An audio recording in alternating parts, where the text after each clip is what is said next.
Welcome to The Great Expanse by JohnBat426 here on YouTube. If you've liked the videos that you've seen thus far, please hit the like button.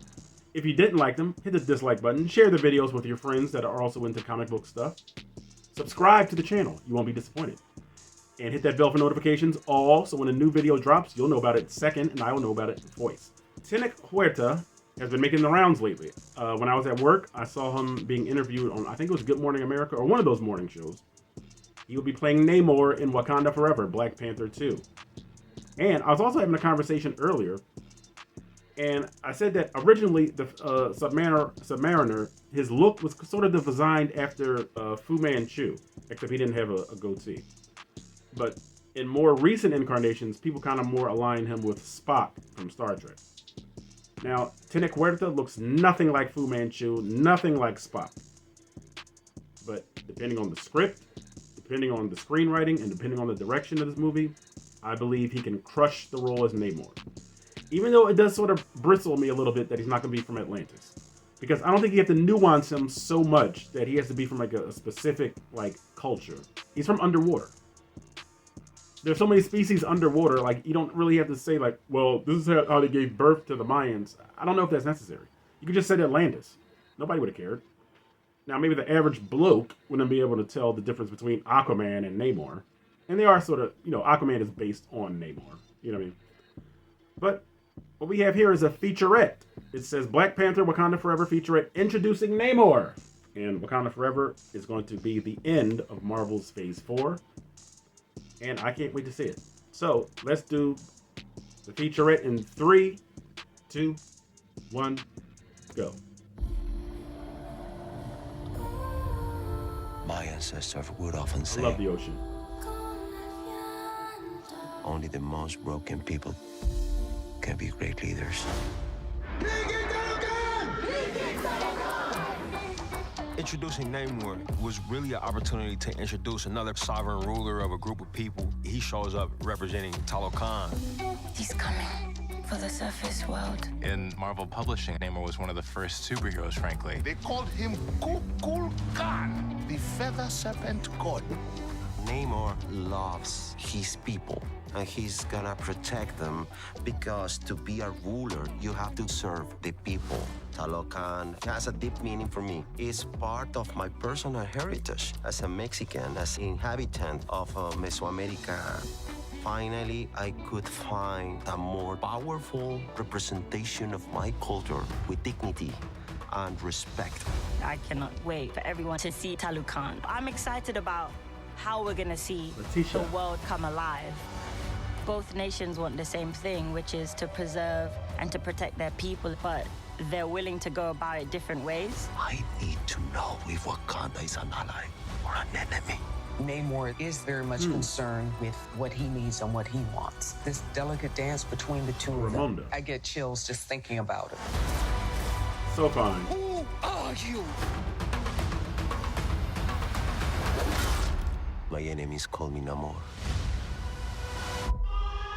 It's like he said, no more.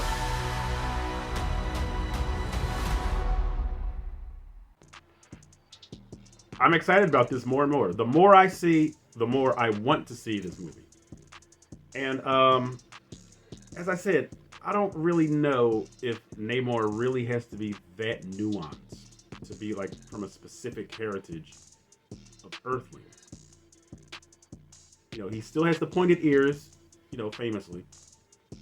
So it's like, okay, so we want you to really buy into the look, into the mystique of Namor, because, Namor is not really one of us. You know what I mean? He lives underwater because of some superpower, super genetics. But they're really trying to really base him in something that's surface world, in Mexican American. And again, I have no problem with Mexican American heritage. I mean, Mesoamerican heritage. But I don't really know if it needs that. Like, he has like all these like Mayan like hieroglyphics like underwater. Like, are they trying to tell the story that that's where the Mayans went, that they disappeared and went underwater? That'll be interesting. That'll be a load of historical fiction. That's kind of something you would expect from like Doctor Who. You know what I mean? Doctor Who's enemies go back in time and they really sort of jumpstart these big historical events or whatever. But that would really be interesting. if they're trying to say that that's where the Mayans went. They sort of, instead of being exterminated, that they sort of evolved and went underwater, maybe because of magic or something. Maybe we'll find that out. And it's talking about him asking, is Wakanda an ally or an enemy? Now, why would he ask about them being an ally? What is Wakanda doing that's putting them on the radar of Talokan? Because Wakanda's been around for a minute. So why always... Again, this leads me back to what I said in my previous video about Wakanda Forever. I believe that Atuma is the one that's pulling the strings, working behind the scenes, trying to get these two superpowers perhaps to destroy one another so that he can take over. Because Atuma is an underwater conqueror. So I cannot wait to see this movie. Despite my misgivings about some elements, I still don't think that that's going to dim my outlook on how this film is going to be. I believe I'm going to be there with popcorn or pretzel bites and just totally engrossed in what I see on the screen. So, what are your thoughts on this featurette? What are your thoughts on Black Panther 2 Wakanda Forever? What are your thoughts on Namor and Talokan rather than Namor of Atlantis? I told you my thoughts. What are your thoughts? And if you like the video, please hit like. Please share this with people that appreciate comic book stuff. Let's all go out. Let's support this film. Let's support all superhero stuff that's based on the comic books. And let's also try to get back to the comic books if the comic books aren't too convoluted and just overly complicated with their storylines. Comic book artists, comic book authors, let's get back to telling basic superhero stories. And you can nuance the stories, you know, because you can read something deep in a book better than you can watch it on the screen. So comic book movies, comic book artists, let's all get on the same page and let's just have a good old time when we watch or read. All right. This has been John Bat from The Great Expanse by John Bat 426 here on YouTube. And let's get it expanding because it's in the name, The Great Expanse.